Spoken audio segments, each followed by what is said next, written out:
probably been told a million times that you need to save for retirement, but they don't say that there's like 6 different types of account and the one you pick makes a huge difference. When I first started working, I didn't know how to tell which was best for me, so I did a ton of research and a lot of math. Now I figured out how to tell which is best, and I wanted to share that with y'all. Grab a drink, take a seat, let's talk about it. What's up, y'all? It's Brian. So investing in a retirement account or a tax-advantaged account can save me hundreds of thousands of dollars more than if I invest in a regular brokerage account like Robinhood. So it's definitely worth it for me to start investing in the right account as soon as possible. Now, when I invest, I'm getting taxed 3 different ways when I'm investing my money in a regular brokerage account.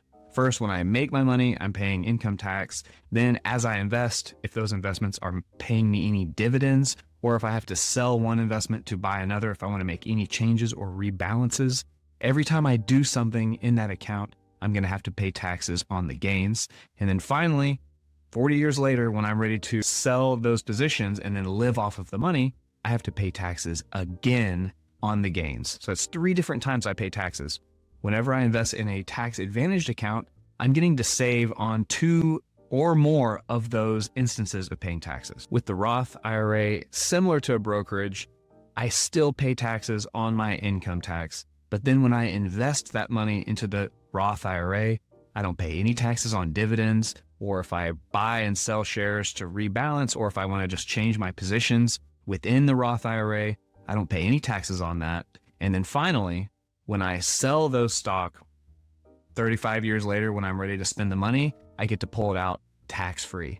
Then with the traditional IRA, when I make money from my job and put it into the traditional IRA account, I don't have to pay any income taxes on that money. Then as I invest, I make dividends, buy and sell shares to rebalance. I don't have to pay any taxes on those, just like with the Roth. But then at the end, when I sell those stocks and pull it out of my account, I do have to pay taxes when I withdraw to live off that money. So basically, with the traditional IRA, I save taxes up front. With the Roth IRA, I save taxes at the end. And with the brokerage, I don't save any taxes at all. So clearly, I got to choose between the Roth and the traditional IRA. In order to make this comparison apples to apples, I need to make a few assumptions. If I am making more than $79,000, then the government starts to cut me off from contributing into a traditional IRA. If I'm making over $146,000, then the government starts to cut me off from contributing into a Roth IRA. So in order to compare these apples to apples, I'm going to assume that we're making $79,000 on the dot. I'm also assuming that we are 30 years old and we're going to be investing for 35 years and then retiring at 65. That way, the money I put in at 30, it has 35 years to grow, and then I can pull it out at 65.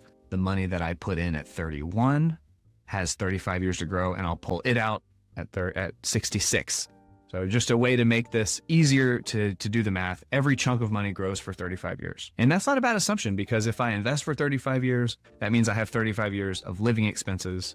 So if I'm 65 and I'm living for 35 years, that puts me at 100 years old. It's a pretty safe assumption, considering the average life expectancy in the US is 77 and a half. So pretty safe. Now for 2025, the maximum contribution that I can put into either 401k is $7,000. So I could put 7K into a Roth, or I could put 7K into a traditional, or some combination of the two. Like I could put 3,500 in each one, but the sum has to equal $7,000.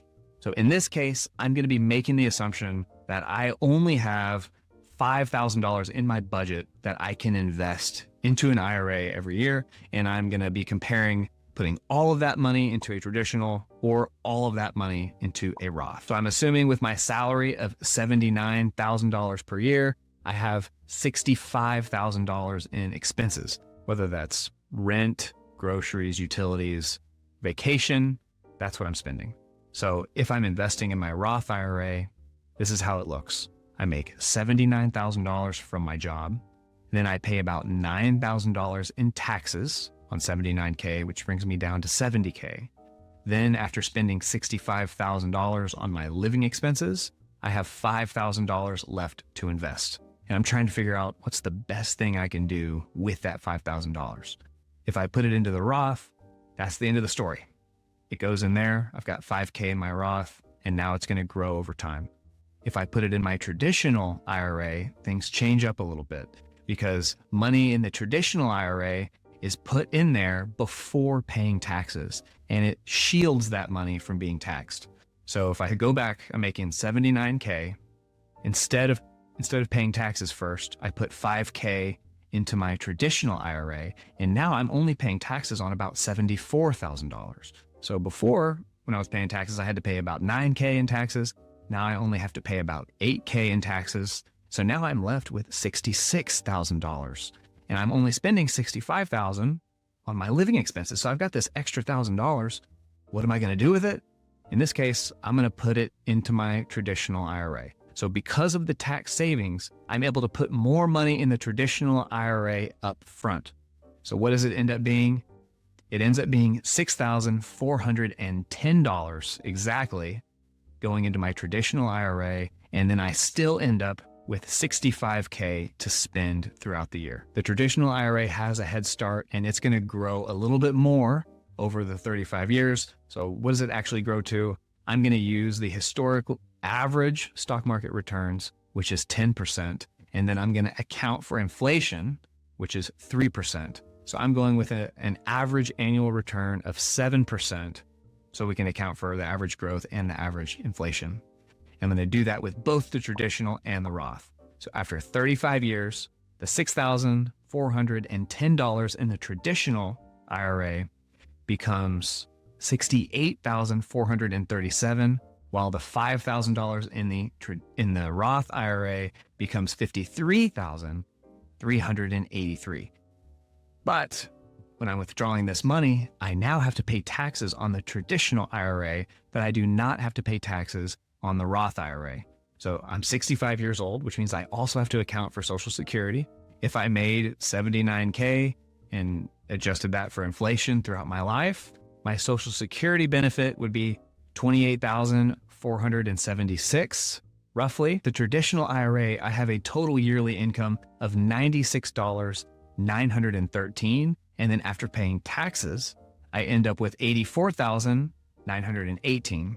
Whereas with the Roth, I have a total annual income of $81,859. And then after taxes, I end up with $80,939. So in this case, the traditional IRA is the clear winner. Even though I'm paying more taxes at the end, the tax savings up front made all the difference. Why is that? That's because taxes are progressive. When I'm saving taxes early in life, I'm saving taxes at the top tax bracket. That was the 22% tax bracket. And then when I withdraw that money, I'm withdrawing first at the lowest tax bracket, then at the middle tax bracket, and then only a little bit of money actually gets taxed at that top tax bracket. Whereas with the Roth IRA, I'm not saving any taxes up front. I'm paying all of that 22%. And then when I withdraw it at the end, I'm saving money on all the tax brackets, not just the top tax bracket. That means I'm making an extra $4,000 every year in retirement, adjusted for inflation, because I put my money in a traditional IRA instead of a Roth. And that's adjusted for inflation. It'll actually end up being quite a bit more, 35 years from now, but in today's dollars, that's an extra $4,000 every year. So what if my top tax bracket is not the 22% tax bracket? What if I'm one bracket lower and I'm in the 12% bracket? If our income is 60K per year and I'm putting my money in a Roth, that doesn't change. I'm still able to put $5,000 into my Roth. But if I compare 5K in the Roth to the traditional, it's not going to quite be 6,410 because I'm not getting as much tax savings. I'm only saving 12% on every dollar instead of 22% on every dollar. As a result, I'm only able to put $5,682 into my traditional IRA compared to $5,000 in my Roth IRA. Now, after 35 years, the Roth grows to the traditional grows to $60,664, while the Roth IRA grows to $53,383. Then if we account for Social Security, My total income with the traditional is $84,088. And then after taxes, I'm down to $74,748. With the Roth IRA, my total income is $76,807. And then after taxes, I'm down to $76,316. So if I'm in the 12% tax bracket, now the Roth IRA actually comes out on top by about $2,000 every year. So that is where I can draw the line. If in retirement, the primary source of my income is going to be my IRA, and my only other source of income is my Social Security, then the tax bracket that I'm in right now makes all the difference. If I'm in the 22% bracket, traditional is going to be the way to go, 22 or higher. If I'm in the 12% bracket, then Roth is going to be the way to go. All of that changes if I have other sources of income in retirement. If I have a pension in retirement, if I think I'm going to have rental income, these other sources of income are going to push me up in the tax bracket. And when I'm pushed up higher in the tax bracket, then the Roth makes a bigger and bigger difference later in life because I'm saving on all those taxes. Whereas the traditional IRA, it's going to get pushed up into higher tax brackets and I'm going to have to pay more in retirement. This rule of thumb, the 12-22 tax bracket, it only works if the Roth and the traditional IRA are your only two options. There are other retirement accounts out there that destroy the Roth and the traditional IRA.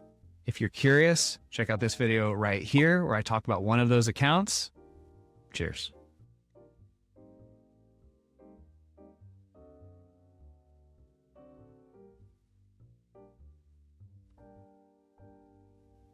This is a Peerless Double Oaked Rye. Super good.